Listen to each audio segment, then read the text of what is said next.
Zhuangzi, 365–290 BCE, was a Taoist philosopher and writer. Zhuangzi was profound yet very simple, living in harmony with nature. He always advocated for reclusion and openness, following the universe and avoiding the secular world. The famous Eastern sage once gave incredibly heartfelt advice that left people in awe. Even now, thousands of years later, Zhuangzi's philosophical words still hold the same value as they did in the past. Surely, the 5 principles of Zhuangzi below will make us ponder and nod in agreement with his insightful vision. 1. Humans live between heaven and earth, like a horse running through a thin barrier, finished in the blink of an eye. Humans live between heaven and earth, like a horse running through a thin barrier, finished in the blink of an eye. This poignant statement encapsulates the fleeting and transient nature of human life, offering a metaphorical lens through which to view our existence. Through its vivid imagery and evocative language, the statement invites us to contemplate the delicate balance between the spiritual and physical aspects of our lives and the swift passage of time. At the heart of the statement is the notion that humans inhabit a space between heaven and earth. This positioning suggests that human life is a blend of the divine and the mundane, encompassing both spiritual and physical dimensions. We are neither entirely of the earth nor entirely of the heavens. Instead, we navigate a middle ground that allows us to experience aspects of both. This duality can be seen in the way we seek meaning and purpose beyond our material existence, aspiring to higher ideals and spiritual fulfillment, while also engaging with the tangible realities of daily life. The comparison to a horse running through a thin barrier adds a dynamic and powerful element to the metaphor. The horse, a symbol of speed and strength, represents the vitality and urgency with which we move through life.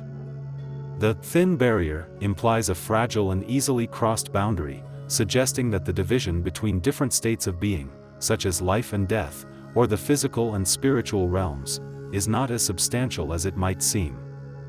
This imagery highlights the ease with which we transition from one state to another, underscoring the impermanence and fluidity of our existence. The concluding phrase, finished in the blink of an eye, brings the reflection to a poignant end by emphasizing the brevity of human life.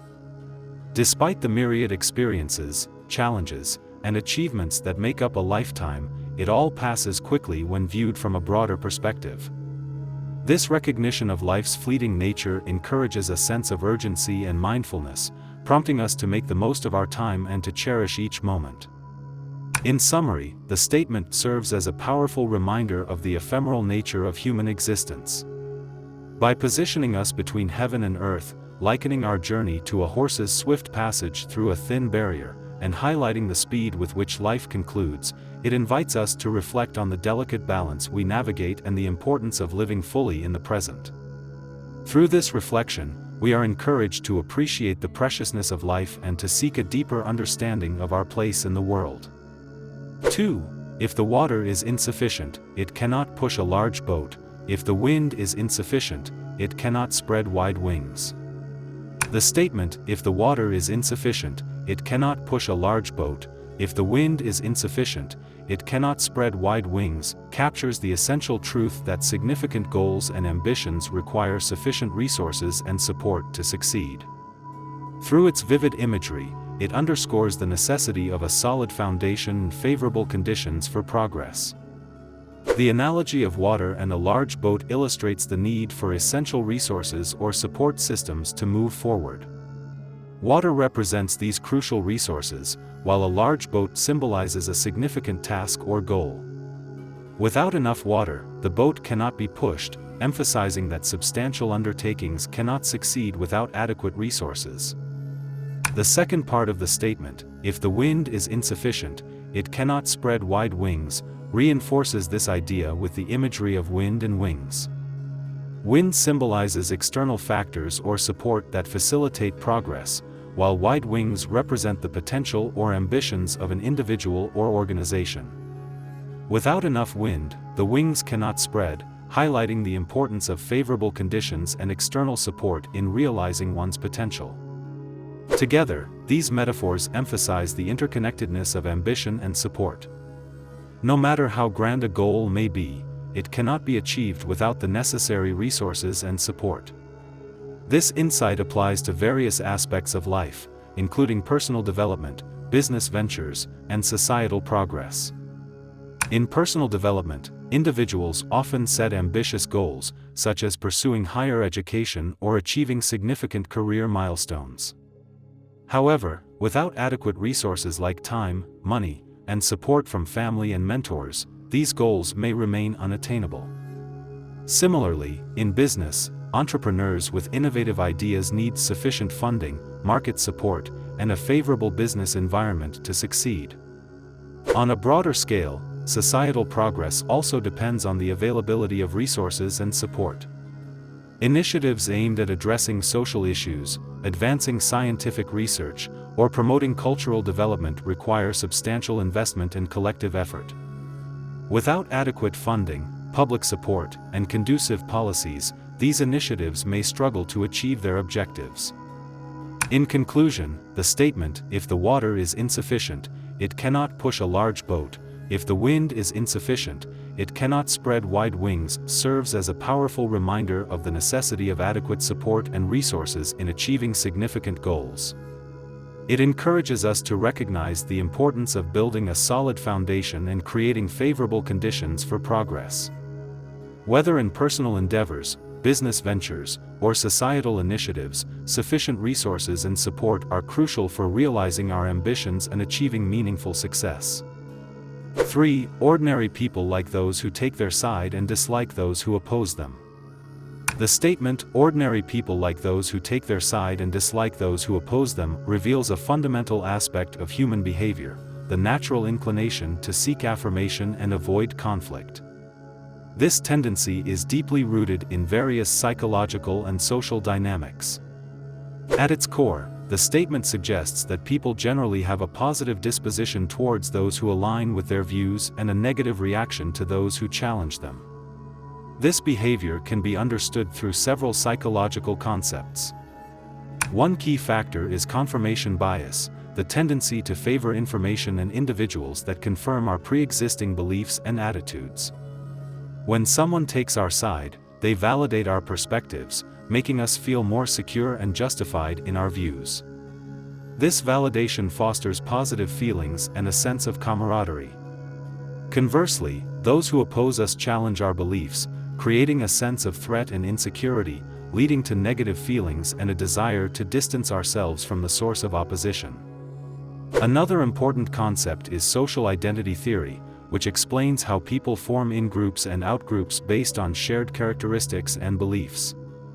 Those who take our side are perceived as part of our in-group, enhancing our sense of belonging and mutual support. In contrast, those who oppose us are seen as part of the out-group, triggering feelings of rivalry and aversion. This division into in-groups and out-groups is a fundamental aspect of human social behavior, driving much of our interpersonal interactions. Cognitive dissonance also plays a role in this dynamic. When we encounter opposition, it can create cognitive dissonance, a state of mental discomfort caused by holding contradictory beliefs or values. To alleviate this discomfort, we may develop negative feelings towards those who oppose us, thereby reducing the dissonance and restoring a sense of mental equilibrium. These factors underscore the intrinsic human preference for affirmation and harmony, as well as the aversion to conflict and opposition. This behavior shapes our interactions and relationships in profound ways, influencing how we connect with others and how we form social groups. In conclusion, the statement, "Ordinary people like those who take their side and dislike those who oppose them," highlights a common tendency in human behavior.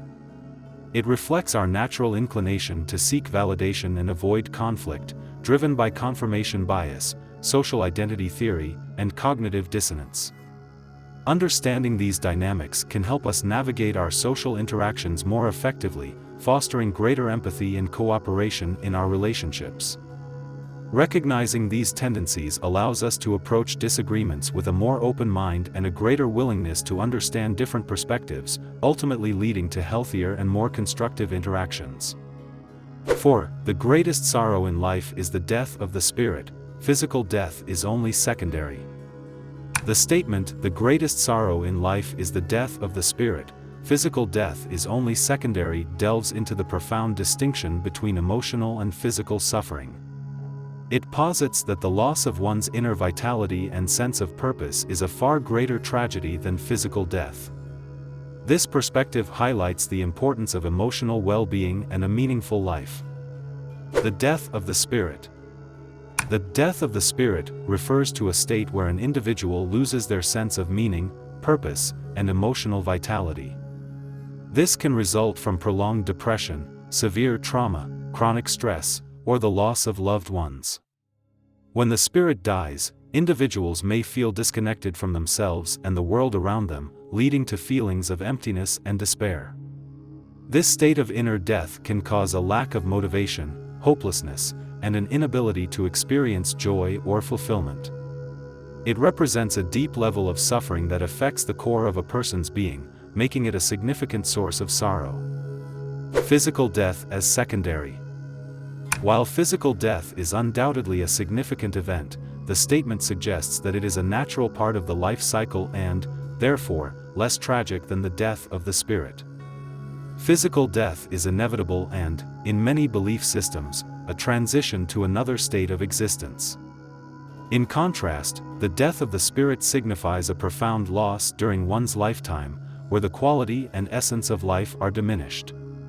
This perspective places greater emphasis on the importance of nurturing one's inner life and emotional well-being.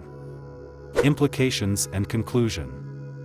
The statement underscores the profound impact of losing one's inner vitality and sense of purpose.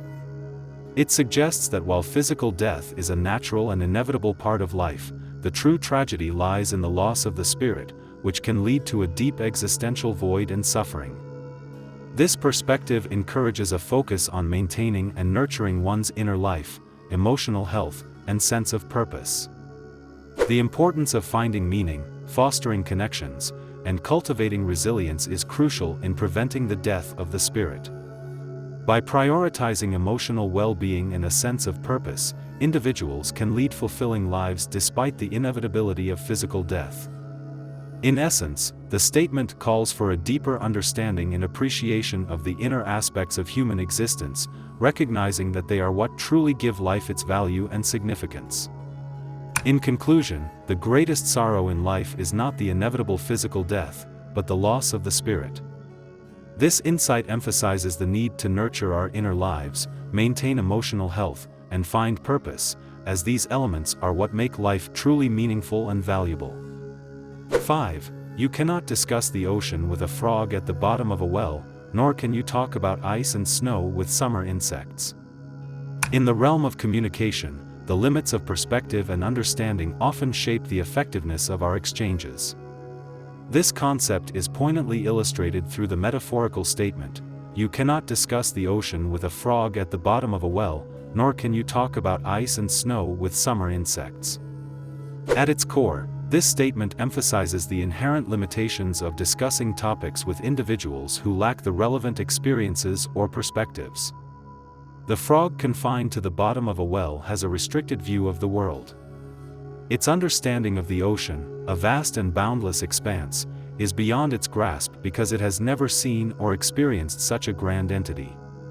Similarly, summer insects, accustomed only to warmth and the vibrancy of summer, are incapable of comprehending the concept of ice and snow, which lies outside their lived reality.